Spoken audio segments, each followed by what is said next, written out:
হাজো শুৱালকুছিত আমি এটা বাৰ্তা দিবলৈ বিচাৰিম যে যিদৰে অতীতত কংগ্ৰেছ দলে 2001 চনত অসমত শান্তি ঘূৰাই আনিলে, অহা বছৰ অতীত ঘূৰি আহিব আৰু কংগ্ৰেছ দলে পুনৰবাৰ অসমত শান্তি সমন্বয় গঢ়ি তুলিবলৈ সক্ষম হ'ব আৰু প্ৰত্যেক অসমীয়া নাগৰিকৰ মুখত তেওঁলোকৰ হেৰাই যোৱা কাহিনী ঘূৰাই লৈ আনিব। মুখ্যমন্ত্ৰীয়ে কৈছে যে সংসদে মন্তব্য কৰিছে যে গৰু মাংসৰ যি বিতৰ্ক চলি আছে, মুখ্যমন্ত্ৰীয়ে কিন্তু য'ত গৰু মাংস তাৰ বিপৰীতে গাহৰি মাংস খাব লাগে বুলি কৈছে। মুখ্যমন্ত্ৰী হ'ল ৰাজনৈতিক বিন্দু, আমি হ'লো প্ৰকৃত হিন্দু। প্ৰকৃত হিন্দু প্ৰত্যেক ধৰ্মক সন্মান কৰে। ময়ো এজন হিন্দু, কিন্তু মই প্ৰত্যেক ধৰ্মক সন্মান কৰোঁ। মন্দিৰ মছজিদ গীৰ্জাঘৰ পবিত্ৰতা আমি ৰক্ষা কৰিবলৈ বিচাৰোঁ। কোনো প্ৰকৃত হিন্দু মই ভাবোঁ এনেধৰণৰ নিম্ন কথা হ'ব নোৱাৰে। শিৱসাগৰৰ ঘটনাক লৈ কি ক'ব? আজিও শিৱসাগৰৰ ঘটনাক লৈ আজিও চৰকাৰ ব্যৰ্থ হৈছে গেছ নিয়ন্ত্ৰণ কৰিবলৈ উত্তম এজেঞ্চি। আমি বিচাৰোঁ যে ONGC প্ৰত্যেক আমাৰ পৰিয়ালবৰ্গ যিসকলৰ ক্ষতি হৈছে, মই নিজৰ ফালৰ পৰা দাবী জনাইছোঁ যে প্ৰত্যেক পৰিয়ালৰ তেওঁলোকে মিনিমাম ন্যূনতম 40,000 50,000 টকাকৈ তেওঁলোকক দিব লাগে। লগে লগে স্থানীয় যে এটা প্ৰাইভেট কোম্পানীক গোটেই কামৰ দায়িত্ব দিয়া গৈছিল, এই কোম্পানীৰ ওপৰতো তদন্ত হ'ব লাগে। কেনেদৰে সেই কোম্পানী, যাৰ ইতিহাসত ট্ৰেক ৰেকৰ্ডটো অলপ বেয়া আমি গম পাইছোঁ, তেওঁ কেনেদৰে পুনৰবাৰ সেই কণ্ট্ৰেক্টটো পালে, কোনোবা স্থানীয় বিজেপি দলৰ নেতাৰ প্ৰভাৱ আছে নেকি, সেয়া মোৰ সন্দেহ আৰু তাৰ ওপৰত তদন্ত বৰ্তমান আমি সংবাদৰ লগত বিশেষকৈ চৰ্চা লাভ কৰিছে যে মন্ত্ৰী জয়ন্ত মল্লৰ বৰুৱাৰ পত্নীয়ে হিতাধিকাৰী আঁচনিৰ তালিকাত স্থান লাভ কৰিছে। মুখ্যমন্ত্ৰীৰ পিছত 50 টকা। কি ক'ব? এটা গুৰুত্বপূৰ্ণ অভিযোগ। এয়া হ'ল নতুন বিজেপি দলৰ আদৰ্শ। চৰকাৰী আঁচনিৰ পৰা সাধাৰণ জনতাক বঞ্চিত কৰি নিজৰ পৰিবাৰক তেওঁলোকে তালিকাত ভৰাইছে। আজি প্ৰধানমন্ত্ৰী মোদী ডাঙৰীয়াই কয় আত্মনিৰ্ভৰ হ'বলৈ, তো আমাৰ মুখ্যমন্ত্ৰীৰ মন্ত্ৰী পৰিবাৰ চৰকাৰী আঁচনিৰ ওপৰত কিয় নিৰ্ভৰ?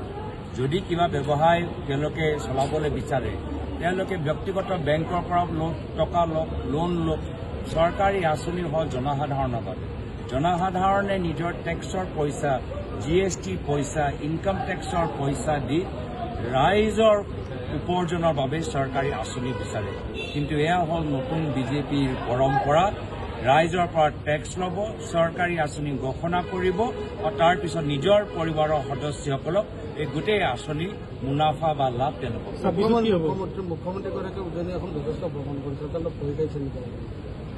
তেওঁলোকে ৰাইজৰ পৰা ভয় খাইছে বা ৰাইজৰ পৰা ভয় কৰিছে। কংগ্ৰেছ দলৰ উত্থান চাই তেওঁলোকে ৰাইজৰ পৰা ভয় কৰিছে, যিহেতু জানে যে পৰৱৰ্তী দিনত এটা তেওঁলোকৰ কেলেংকাৰী যে টকাৰ এটা পইচাৰ হিচাপ ৰাইজক দিব লাগিব। ক'ত ক'ত তেওঁলোকে মাটি অবৈধভাৱে লৈছে সেইখিনিও হিচাপ ৰাইজক দিব লাগিব। আৰু যেনেকৈ আমি এটা গান আমি এটা বজাইছোঁ, তাত এটা লাইন খুব ভাল লাগে যে ৰাইজে এবাৰ মজা দিব। তো সেই যে মজা যে ৰাইজে যি মজা দিবলৈ প্ৰস্তুত হৈছে, তাৰ পৰা বৰ্তমান চৰকাৰে ভয় কৰে। 10 ছেপ্টেম্বৰ আহি আছে, কি হ'ব? 10 ছেপ্টেম্বৰ চমু চাপি আহিছে। মুখ্যমন্ত্ৰীয়ে দিয়া ডেডলাইন 10 ছেপ্টেম্বৰ চমু চাপি আহিছে।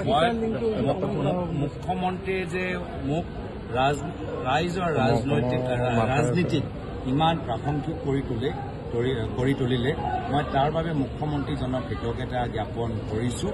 আৰু সকলোৱে দেখিছে যে মুখ্যমন্ত্ৰী এতিয়া চব কাম পাহৰি এতিয়া দিনে ৰাতি কংগ্ৰেছ কৰি থাকে। বিজেপিৰ এজেণ্ট কেতিয়া চাফা হ'ব?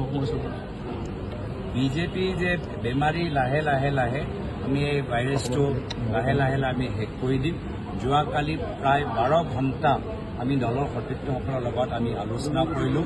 তৃণমূল কৰ্মীখিনি যিখিনি পৰামৰ্শ আমাক দিছে, আখৰে আমি পালন কৰিবলৈ চেষ্টা কৰিম। তৃণমূল কৰ্মীখিনিৰ কণ্ঠ, তেওঁলোকৰ পৰামৰ্শ আমাৰ কাণত পৰিছে আৰু সেই সম্পৰ্কত যদি আমি নিষ্ঠাৰে কাম কৰি যাওঁ, BTR হওক বা পৰৱৰ্তী বিধানসভা নিৰ্বাচন হওক, প্ৰতিখন নিৰ্বাচনত আমাৰ মোৰ প্ৰশ্নটো হ'ল কংগ্ৰেছত বিজেপিৰ এজেণ্ট আছে। মই কৈছোঁ মুখ্যমন্ত্ৰীৰ ঘৰত কংগ্ৰেছ আছে। এতিয়া ময়ো ক'ব পাৰোঁ যে মুখ্যমন্ত্ৰীৰ ঘৰ ভিতৰৰ পৰা দেখিবলৈ কিমান সুন্দৰ।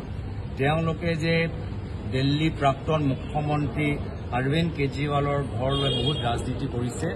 মই কৈছোঁ অৰবিন্দ কেজৰিৱালৰ ঘৰতকৈ বেছি সুন্দৰ হৈছে মুখ্যমন্ত্ৰীৰ ঘৰ আৰু তেওঁলোকৰ কিছু ঘনিষ্ঠ মন্ত্ৰীৰ ঘৰ। তেওঁলোকে সেই ঘৰৰ যে ইমান সুন্দৰ কৰিলে, সৌন্দৰ্য যে আনিবলৈ সক্ষম হ'ল, এই টকা পইচা কাৰ, নিজৰ নে ৰাইজৰ, এইখিনি কথা আমি জানিব। আপোনাৰ এজন মুখ্যমন্ত্ৰী তাতে আছে, কংগ্ৰেছ আছে মুখ্যমন্ত্ৰী ঘৰত, মই এইটো 26ত মিত্ৰতা হ'ব।